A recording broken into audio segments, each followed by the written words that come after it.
Ilyen a Fülöp-szigeteken egy halásznak a háza. Figyelj, szerintem, de mindjárt megkérdezem, a tető az látod bambuszból van, és hát talán banánlevél, de majd mindjárt megkérdezem. Egy fal, látod, az már ilyen USB lapból van. De a többi az rendesen, látod, deszkákból, meg mindjárt megkérdezem, hogy ez mi ez a tető, Is this coconut tree leaves? Coconut? Tehát kókusz, látod, kókuszlevélből van a tető. Biztos lehetsz benne, hogy a monszunba se ázik be. Even there is big rain, that's not leaking. No. There is no, not dripping. Not leaking.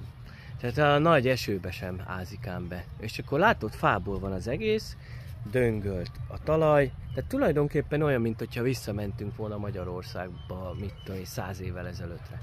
Csak itt nem kell ugye se ablak, se ajtó, meg mit tudom én, mert nincs hideg. De nézzétek meg, milyen very nice clean van. Really. Nézd meg, hogy milyen szép rend van és tisztaság. Érted? Tehát, hogy oké, ott lakik bent a csirke. De nézzed meg. És akkor itt alszanak, ez az ágy, van áram, van tévé, hát a zene az nyilván kell. És akkor hát a szúnyogok el. And the mosquitoes? Do you have net? Mosquito net? You don't have, just sleeping? No? It's okay by the mosquito? No problem? Jó, hát ők nem, a moszkitók ellen nem védekeznek.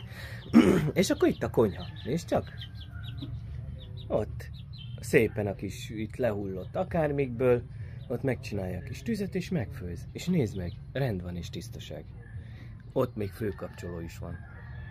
Megszakító. Nagyon szép itt vannak. Hát nagyon koreai sztárok, meg a család.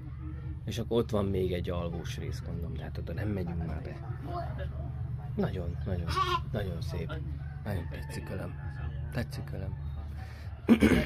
velem. Hát nyilván ők is szeretnének nem ilyen házba lakni, de biztos, hogy nem boldogtalanok itt.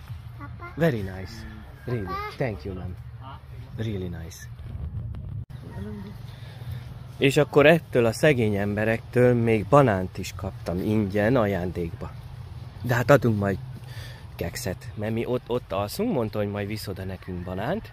Ők meg ugye itt vannak, mögöttünk. És akkor én meg majd készítek ki kekszet. Csak hogy eloszlassam a magyar fejekbe ezeket a tévhiteket. Hogy az igénytelenség meg mit tudom én. Van olyan is. Magyarországon is. Nagyon van. Hát ilyen volt. És mi csak ide random beestünk. Tehát nem volt ez megbeszélve. És ilyen kedvesek ezek az emberek. Na jó van.